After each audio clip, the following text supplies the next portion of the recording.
Friends అందరూ బాగున్నారా? అందరూ బాగున్నారనుకుంటున్నాను. మరి ఈరోజు దేవుని వాగ్దానంతో నేను ముందుకు వచ్చాను. ఈరోజు దేవుని వాగ్దానం కీర్తనలు 132వ అధ్యాయం 12వ వచనం. యెహోవా సత్య ప్రమాణము దావీదుతో చేసి ఆయన మాట తప్పనివాడు. ఆమేన్. దేవుడు ఈరోజు వాగ్దానం చేస్తున్నాడు. మరి ఎవరు ఎలాంటి పరిస్థితుల్లో ఉన్నారో నాకే తెలియదు, కానీ దేవుడు చెప్తున్న మాట, నేను మాట తప్పను. నీవు అనుకుంటున్నావేమో నేను మాట తప్పుయానని, ఆ జీవితంలో దేవుడు ఇన్ని వాగ్దానాలు చేశాడు కానీ ఇప్పటి వరకు ఒక్కటి కూడా నెరవేరలేదు అని అనుకుంటున్నావు. అలా అనుకోవాక నా కుమారుడా, అలా అనుకోవాక నా కుమార్తె. ఇప్పటిదాకా నేనేమైతే వాగ్దానాలు చేశానో వాటిన్నింటినీ తప్పక నెరవేరుస్తా. నేను మాట తప్పే వాటిని కాను. రోషం కలిగిన సజీవుడైన యెహోవాను నీ జీవితంలో ప్రతి ఒక్క దాన్ని నేను నెరవేరుస్తా. ఇప్పటిదాకా ఎన్నో వాగ్దానాలు చేశాను, నేను ఇప్పుడు చేస్తూనే ఉన్నా. ఆ వాగ్దానం ఇంకా నీ జీవితంలో నెరవేరలేదని నువ్వు దుఃఖపడుతున్నావేమో. ఇక నుండి నేటి నుండి నేను నీతో చేసిన ప్రతి ఒక్క వాగ్దానము స్థిరపరిచేతను అని దేవుడు వాగ్దానం చేస్తున్నాడు. మరి దేవుడు మీతో ఏమైతే వాగ్దానం చేశాడో దానంట ఆయన స్థిరపరుస్తాడంట. ఎవరు దుఃఖంతో, బాధతో, ఏ కష్టంతో, ఏ బాధతో ఉన్నారో నాకు తెలియదు, కానీ దేవుడు చెప్తున్న మాట, నీతో చేసిన వాగ్దానమును నేను స్థిరపరుస్తాను. ఇప్పటిదాకా నెరవేరలేదని నువ్వు దుఃఖపడుతున్నావేమో. ఈ దినము నుండి నేను మాట తప్పని వాడిని, నేను దేవుణ్ణి, నువ్వు భయపడవాక.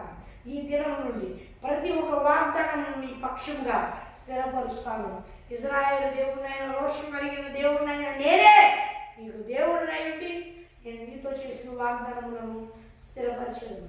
నేను నీతో ఏదైతే చెప్పానో అది నీ జీవితంలో తప్పక నెరవేర్చను.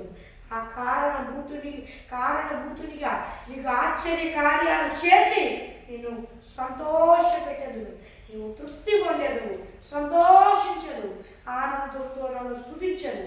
భయపడదాక నీకు తోడుకున్నా, నేను నీ దేవుడిగా ఉన్నాను. భయపడదాక నేను మాట తప్పని వాడిని అని దేవుడు వాగ్దానం చేస్తున్నాడు. ఫ్రెండ్స్ ఈరోజు దేవుడి వాగ్దానము మరి చాలా ప్రార్థన చేసుకున్నా. పరలోకమందు దేవా, వాగ్దానం ద్వారా సూటిగా స్పష్టంగా నీ బిడ్డలో నేను మాతో మాట్లాడినట్టు వేలాది కోట్ల స్తుతులు స్తోత్రాలు చెల్లిస్తున్నాను దేవా. ఈ నీ బిడ్డలందరూ, ఈ భూలోకంలో వారందరూ నేను నమ్ముకుని వారు శుభచరణాలు పొందుకొని, బాప్తిజం తీసుకొని, రక్షణ పొందుకొని, నీ ఆత్మను పొందుకొని, నీ ఆత్మ అభిషేకం పొందుకున్నట్టుకు సహాయం చేయండి నాయనా యేసయ్య. ఒకవేళ పొందుకొని కూడా మరలా దాచి మరలా వారు శుభచరణాలు పొందుకొని, రక్షణ పొందుకొని, నీ ఆత్మను పొందుకొని, నీ ఆత్మ అభిషేకం పొందుకున్నట్టుకు సహాయం చేయండి. యేసు నామములో అడుగుచున్నాను నా పరలోకమందున్న నా పరమ తండ్రి, ఆమేన్. ఫ్రెండ్స్ ఈరోజు వాగ్దానం మరి మీ ప్రార్థన అవసరం వరకు ఇక్కడ కనిపిస్తున్న ప్రస్తుతం దేవుడి 63059 అనే నెంబర్కి కాల్ చేయండి. మరి ఒకసారి కృష్ణుడు చెప్తాను, +91 6305960089 అనే నెంబర్కి కాల్ చేయండి. మరి దేవుడి వాగ్దానంతో మరి కలుద్దాం. దేవుడి కృపాశీస్సులు మనందరికీ తోడేయండి, నడిపించి కాపాడి సంరక్షించుగాక. ఆమేన్. Praise the lord.